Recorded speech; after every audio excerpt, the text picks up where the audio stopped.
Baik, Assalamualaikum warahmatullahi wabarakatuh. Waalaikumsalam. Nama saya Muklis Hidayat. Mukhlis Hidayat. Ya, saya dari Prodi Tadris Bahasa Inggris. Tadris bahasa Inggris. Kucing bahasa Inggrisnya apa? Cat. Cat. Kucing kakinya 4. Cat bien lah, wih kira dong. Dari dulu kakinya ya 4 toh. Ya cat bien gitu loh. Jam tangan bahasa Inggrisnya apa? Jam tangan bahasa Inggrisnya apa? Loh. Clock. Clock. Jam tangan rusak. Oh, clock. Apa Klis? So, kamu pengen jadi apa Klis? Besarmu guys. Yang paling utama itu jadi guru. Jadi Guru sekolah. guru sekolah. Alternatif kedua, copet. Jadi apa, Klis? Kamu aslinya dari mana, Nak? Saya di Pondok. Aslinya dari mana? Aslinya dari Kayu Agung. Kayu? Kayu Agung. Oh, Kayu Agung. Aslinya dari mana, Dek? Dari Pondok. Sombong amat. Mau Klis mau tanya apa? Nak. Mau tanya apa? Saya mau tanya tentang pandangan. Tantang? Pandangan. Aku semandang debu dosen dari tadi. Bukan loh. Saya kan selalu dengar dari apa? Dari siapa? Dengar kata-kata itu, cintailah negaramu dengan sepenuh hati, setulus hati. Ah, Nah, begini Gus, pertanyaan. Saya itu mau mencintai Indonesia sepenuh hati. Tapi serasa masih ada yang kurang. kurangnya apa coba? Sebutin aja nggak apa-apa. Paling tembak Pak Polisi. Ora. Saya bangga memang dengan Indonesia dari segi perbedaan. Ah. Soalnya Indonesia punya prinsip Bhinneka Tunggal Ika. Terus?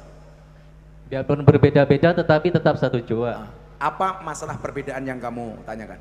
Masalahnya di mana dengan perbedaan? Ya kita ngobrol saja santai. Anggap aja aku kancamu dewe ya. Kowe nyeluk bro ngono ya ora apa-apa. Terus yang kamu masalahkan apanya, Nak? Kurangnya apa? Masalah saya yang kurang itu cara mencintai Indonesia dengan sepenuh hati. Nah, ya kenapa? Maksudnya kenapa? Masih ada yang kurang dengan Nah, Indonesia. kurangnya apa? Aku tanya sama kamu, kurangnya itu apa? Oh, Indonesia kurangnya menurut saya ini gitu loh. Yang konkret. Kan bahasamu itu masih ambigu. Kurangnya itu dalam mempertahankan agama bagi saya. Enggak. Kurangnya mempertahankan agama. Contohnya apa? Konkretnya. Contohnya itu ada pepatah mencegah lebih baik daripada mengobati. Jadi seharusnya jika ada kemaksiatan di Indonesia ini, kita itu harus mencegah dengan sepenuh hati itu. Oke. Tapi kenapa Indonesia walaupun mayoritas Islam, saya bangga mayoritas Islam. Bahkan Nabi Muhammad dalam hadisnya, kalau nggak salah saya dengar hadis. Mesti manro'a toh hadismu. Hadismu manro'a toh. Cintailah tanah air. Lah iki piye iki? Bukan. Kemaksiatan kok cintai tanah air. Mumet ndasku gitu.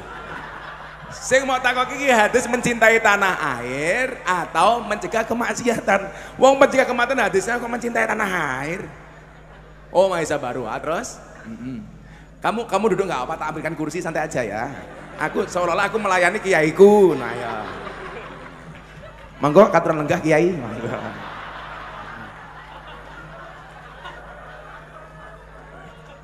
Monggo dipun ajengaken Pak Kiai. Izin kalau Gus, izin. Kurang ajar. Yo, podo-podo. Kalau mau ke santri. Terus enggak apa kita biar anak juga tahu. Kamu latihan ngomong enggak apa-apa terus. Yang saya tanyakan tadi, kamu bilang ini masih kurang. Oh, kurang mencegah kemaksiatan atau apa gitu maksudnya?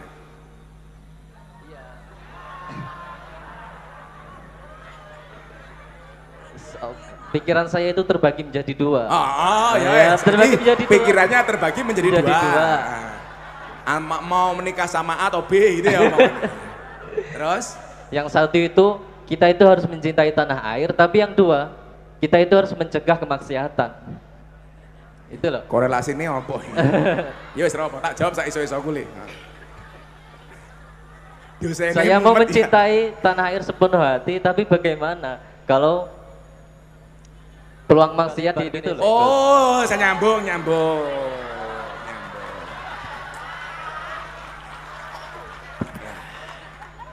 Luar biasa. Pertanyaan berangkat dari otak yang ruwet.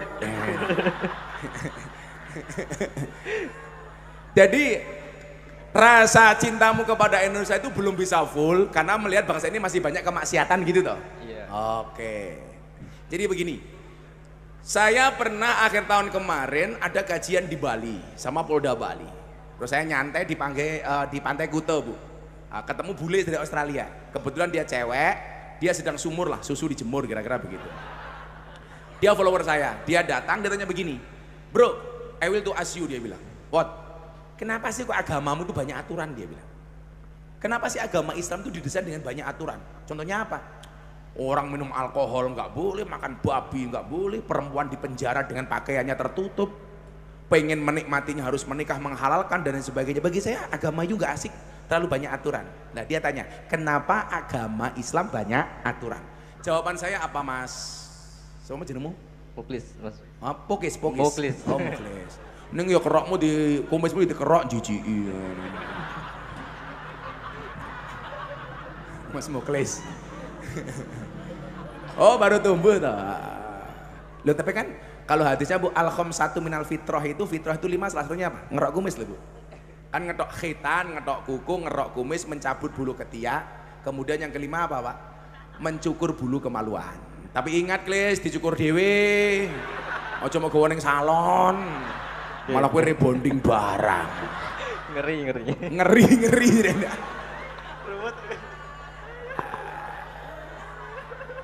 Gue malah mau Klis yang salon. Mau ngapain Klis? Mau potong apa? Jawaban saya apa Mas Muklis waktu itu? Saya bilang begini, kenapa agama itu banyak aturannya? Iya, karena manusia banyak maunya. Aturannya apa? Takwa. Apa itu takwa? Imtisalu awamirillah wajtinabu nawahi. Melaksanakan perintah, meninggalkan larangan. Sama, pemerintah juga punya aturan Mas. Punya aturan. Soal kemaksiatan, coba Anda baca sekian KUHP. Itu kan dalam rangka apa? Mencegah seseorang tidak berbuat kriminal, tidak berbuat maksiat. Lah, negara ini didesain sedemikian rupa, maka kemudian kenapa ada Kementerian Pendidikan, ada Kementerian Agama, belum lagi kemudian lembaga-lembaga seperti MUI, organisasi-organisasi masyarakat seperti NU Muhammadiyah. Itu kan semuanya tujuannya salah satunya apa? Amar ma'ruf, nahi mungkar dengan cara masing-masing. Dengan cara masing-masing. Sebenarnya saya sepakat dengan bahasa Habib Rizik waktu itu yang mengatakan, biarlah orang seperti Habib Lutfi ini yang menanam padinya, kami yang akan membersihkan hamanya. Tapi tentunya caranya mengajak sesuatu kepada yang ma'ruf itu harus bil ma'ruf, bukan dengan bil mungkar. Nahi mungkar itu bil ma'ruf, bukan bil mungkar. Maka kalau ada orang Mas, orang bermaksiat mabuk, bagi mereka digebuki, kalau saya enggak Mas, saya masuk, saya rangkul. Itu bagian dari pencegahan. Ternyata apa? Lebih efektif. Maka kemudian saya punya prinsip, menyalakan lampu itu di tempat yang gelap, menyapu itu di tempat yang kotor. Karena orang baik dan orang jelek bedanya cuma tipis. Orang baik punya masa lalu, orang jelek pasti punya masa depan. Kan begitu, perbedaan cara. Lah kalau kemudian kamu bilang negara ini kurang memberantas kemaksiatan. Coba, kemaksiatan apa yang tidak diberantas? Perjudian, hari ini 303 dihajar habis sama polisi. Perjudian. Apa? Hampir tempat-tempat yang dulu saya kunjungi, tempat-tempat lokalisasi Bu, hari ini ditutup. Doli ditutup, Sunan Kuning ditutup, Guyangan ditutup, Semampir ditutup. Oh hafal Bu, saya kayaknya lonte Bu, hafal Bu saya itu. Karena saya dulu di mana ada tempat lokalisasi Bu, saya datang. Di mana ada klub malam, saya datang. Itu bagian dari pencegahan. Kalau kemudian saya tidak mendapatkan perlindungan hukum dari pemerintah Mas, ya saya habis Mas.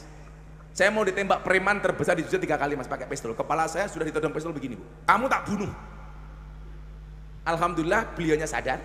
Sebelum meninggal beliau bisa membangun 3 masjid di Yogyakarta. Kamu tahu Maung Hercules, preman paling besar di Jakarta.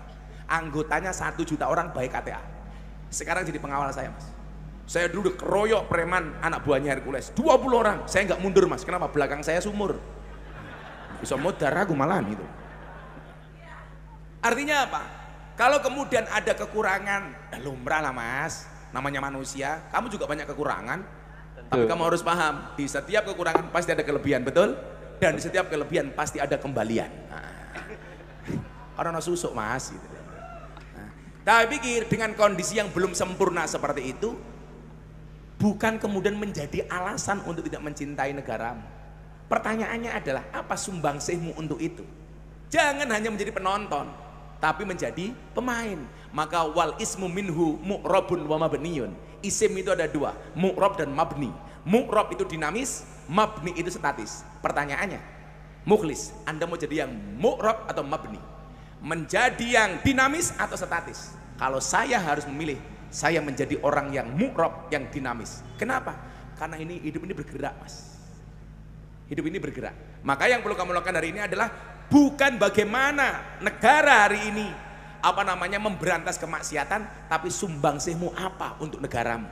Caranya bagaimana? Gampang. Gue belajar tenanan, mondok ya tenanan. Orang yang niat belajar dimanapun dia akan mendapatkan pelajaran, tapi orang yang tidak niat belajar sedang belajar pun dia tidak akan pernah mendapatkan pelajaran. Oh, aku mau neng IAIN Metro, Gus. Hati-hati.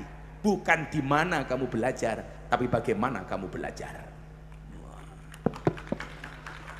Kamu gak usah tepuk tangan, Mukhlis. Untuk apa kamu tepuk tangan tanpa saweran?